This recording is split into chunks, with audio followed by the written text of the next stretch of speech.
Hi friends, मी दर्शना. कोकण माझी जन्मभूमी या YouTube चॅनलवर स्वागत आहे. तर मी आणि माझा नवरा आज आम्ही बाहेर फिरायला आलो आहे.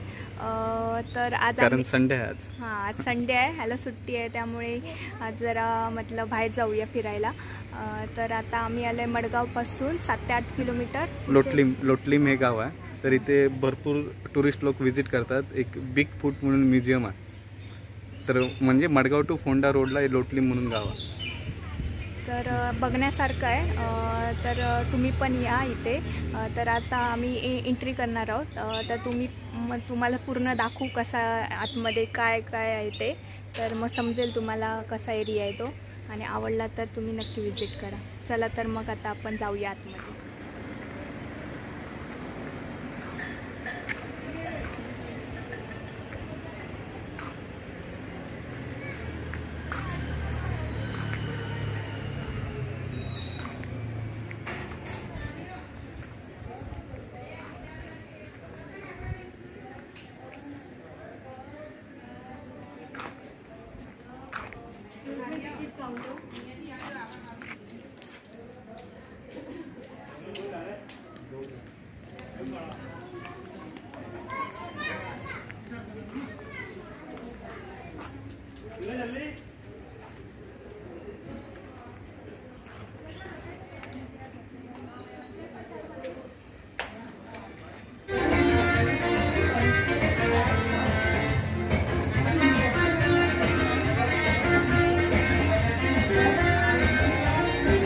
एंसेस्ट्रल गोवा में आप सभी का स्वागत है। इस जगह को बिग फुट भी कहा जाता है। यहाँ पर सैकड़ों साल पहले एक ऋषि ने तपस्या करके देवताओं को इतना प्रसिद्ध किया कि उसे सीधे स्वर्ग में उठा लिया गया। इस व्यक्ति के पैरों के निशान यहाँ पाए जाने के कारण भी इस जगह का नाम बिग फुट पड़ा। 2 दशक पहले जो गोवा का चित्र था, उसे एंसेस्ट्रल गोवा में आपके लिए दर्शाया गया है।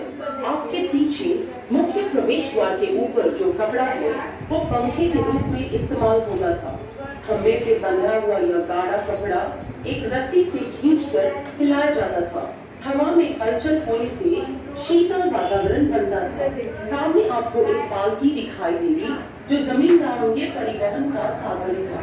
मालिक और मालकिन पालकी में बैठते और 4 समर्थ शरीर वाले कुम्हार पालकी को अपने कंधों या सिर पर उठाकर चलते थे। आपके आगे जो तस्वीर है, वो संत मीराबाई की मूर्ति की है, जिसे केवल एक ही लैटराइट के पत्थर से तराशा गया है।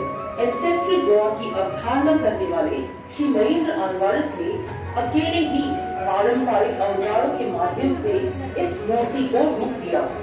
इनके परिश्रम और प्यार से बनी इस मूर्ति को भारत में एक ही लैटराइट के पत्थर से तराशी गई सबसे लंबी मूर्ति होने की मान्यता है।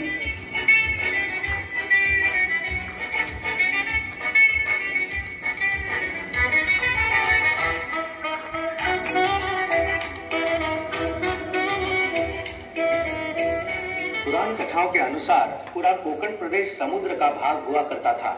भगवान विष्णु के छठे अवतार भगवान परशुराम ने सह्याद्री पर्वत पर खड़े रहकर अरबी सागर में तीर मारा।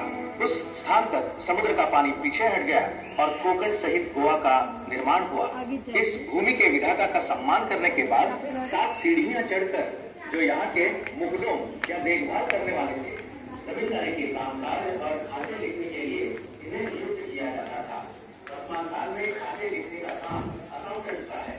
कृपया आगे बढ़े। यहाँ पर जीवों अपने प्रदेश में आपका स्वागत कर रहे हैं।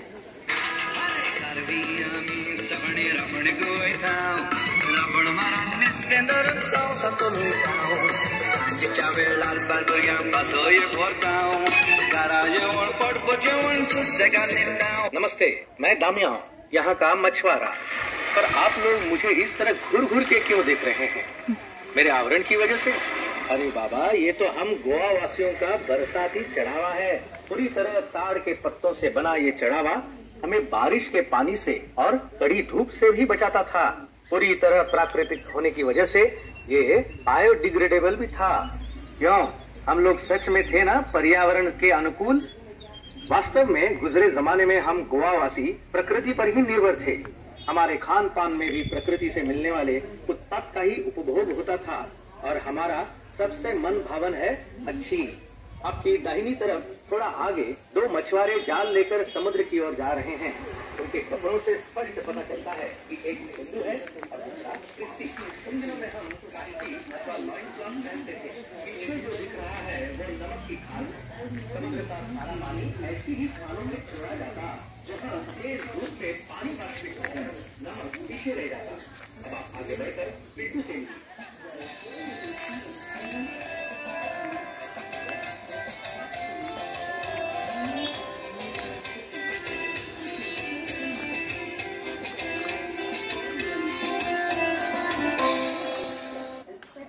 आप सबको बिट्टू का नमस्कार।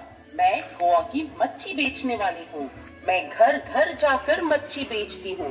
मेरे कपड़ों से मुझे आसानी से पहचाना जाता है। विशिष्ट फुले हुए आस्तीन का ब्लाउज और स्पष्ट आकृति की फैली हुई स्कर्ट। ये भाग उस जमाने के कुछ घरों और व्यवसाय को दर्शाएगा जो समुद्र तट के पास होते थे। पीछे देखिए, नारियल छिलने वाले काम पे लगे हैं। इस आसान से उपकरण को कुबड़ा बोलते हैं, जिस पर छिलकर नारियल को मंडी में बेचते थे। नारियल की जटा से धागे और डोर बनाकर उसकी अलग अलग वस्तुएं बनाई जाती थी, जैसे कि चटाई वगैरह। यहाँ अलमारी में कुछ उपकरण और औजार रखे गए हैं जिनका उपयोग नारियल पेड़ से तोड़ने, तार से राफ्टर्स बनाने और बाकी कामों के लिए होता था। थोड़ा आगे एक प्ररूपी मछुआरों की झोपड़ी है जो समुद्र के तट पर होती थी। जोरदार हवाओं को झेल कर भी खड़ी रहने वाली ये मजबूत झोपड़ी पूरी तरह नारियल के वृक्ष से मिलने वाली चीजों से ही बनी है।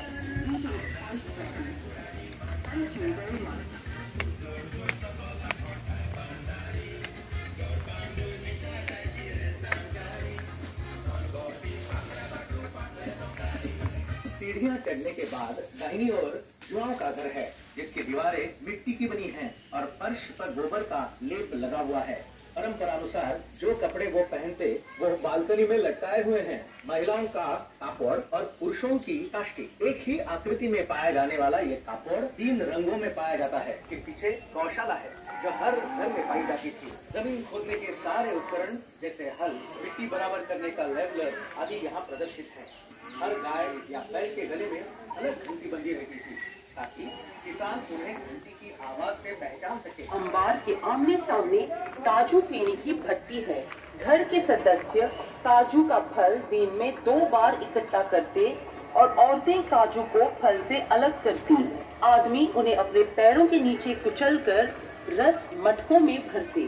किण्वित रस को एक बड़े मटके में डालकर उबाला जाता है और उससे उठने वाली वाष्प को छोटे मटके में संयमित किया जाता है।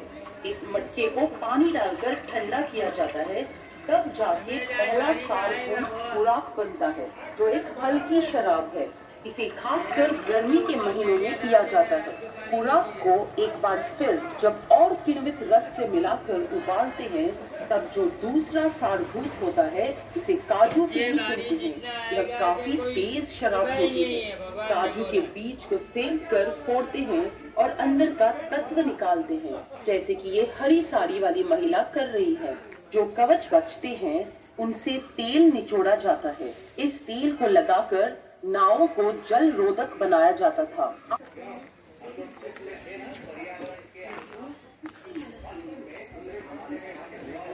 इधर खड़े इधर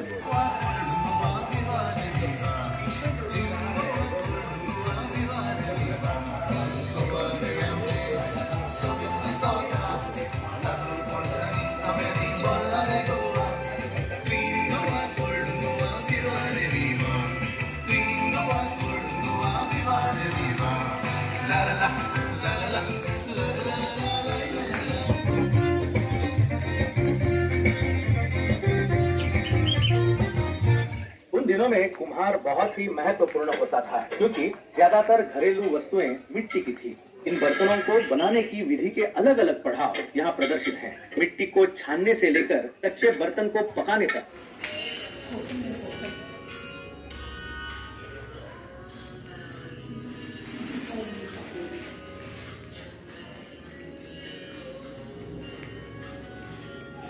जय श्री राम।